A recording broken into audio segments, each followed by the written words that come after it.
नमस्कार, आप देख रहे हैं आवाज इंडिया, देश की भरोसेमंद आवाज। मैं हूं अजीत। खबरों का सिलसिला शुरू करने से पहले आइए सबसे पहले एक नजर डालते हैं आज की हेडलाइंस पर।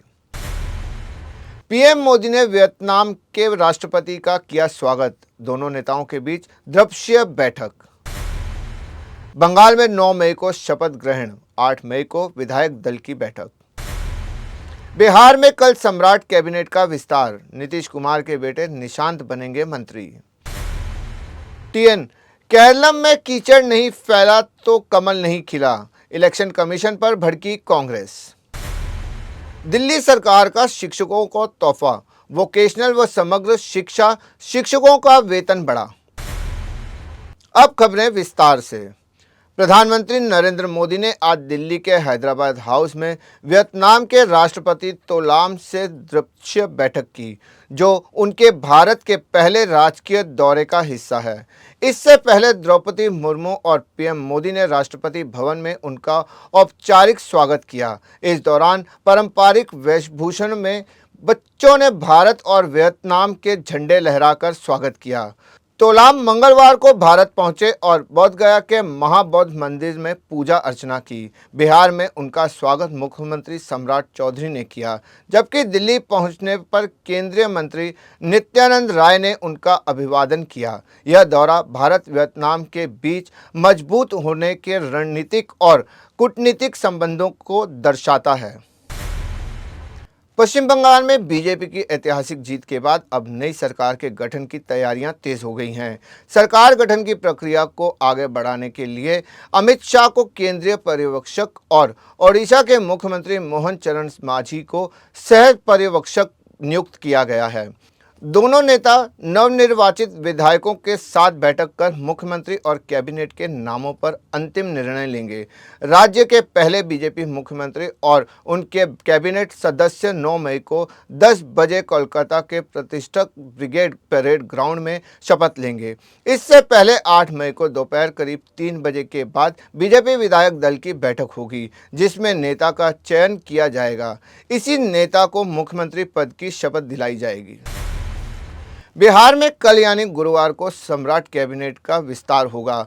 खबर है कि पूर्व मुख्यमंत्री और जेडीयू के राष्ट्रीय अध्यक्ष नीतीश कुमार के बेटे निशांत कुमार मंत्री बनेंगे। जानकारी के मुताबिक जेडीयू के नेताओं ने निशांत को इसके लिए राजी कर लिया है। निशांत ने पहले मंत्री पद लेने से इनकार कर दिया था। सूत्रों के मुताबिक बीजेपी और जेडीयू के बीच 15-15 का फॉर्मूला लागू हो सकता है। इसके तहत भाजपा के 13 और जेडीयू के 12 मंत्री शामिल हो सकते हैं।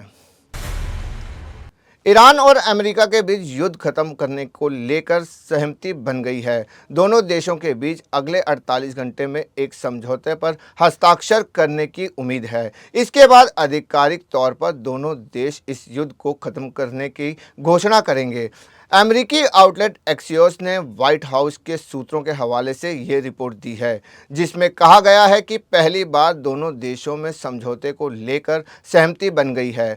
रिपोर्ट के मुताबिक युद्ध खत्म करने के लिए दोनों देश एक पन्ने का समझौता पत्र जारी करेंगे।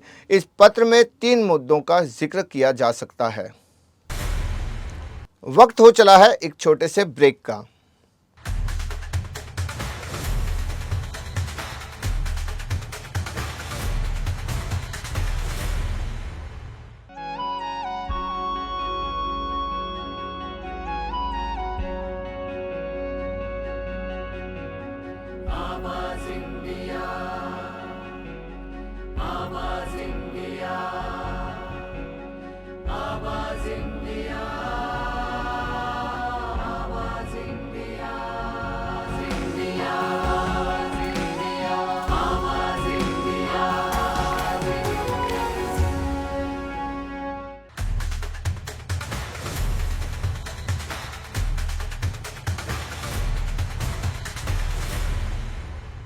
ब्रेक के बाद आप सभी का स्वागत है।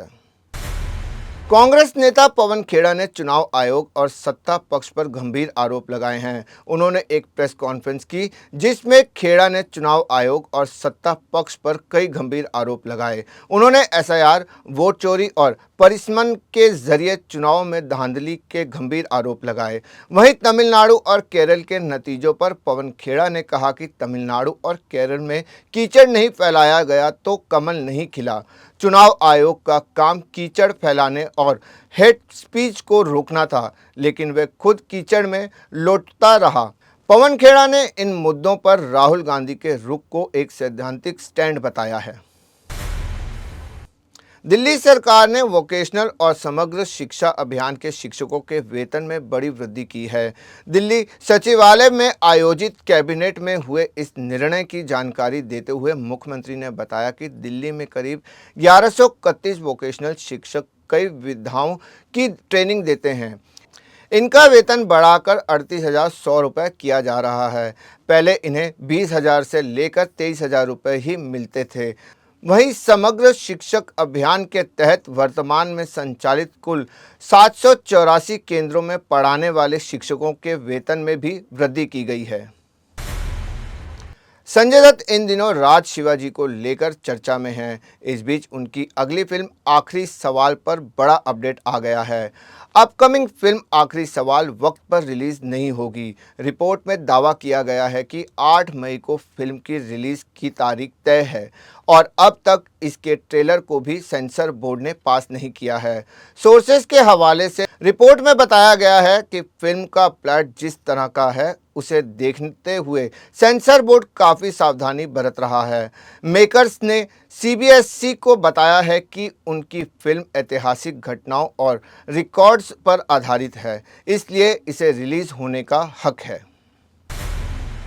फिल्मी दुनिया में जहां कंटेंट और क्रिएटिविटी लगातार नए आयाम छू रही है, वहीं सेंसरशिप और सर्टिफिकेशन का रोल भी उतना ही अहम हो गया है। ऐसे में जब central board of film certification के बड़े पद पर बदलाव होता है तो पूरी इंडस्ट्री की नज़र इस पर टिक जाती है। अब इसी कड़ी में एक बड़ा फैसला सामने आया है जिसने एंटरटेनमेंट जगत में नई बहस छेड़ दी है। भारत सरकार ने हाल ही में शशि शेखर वेम्पति को central board of film certification का नया चेयरमैन बनाया है। इस पद पर प्रसून जोशी की जगह लेंगे।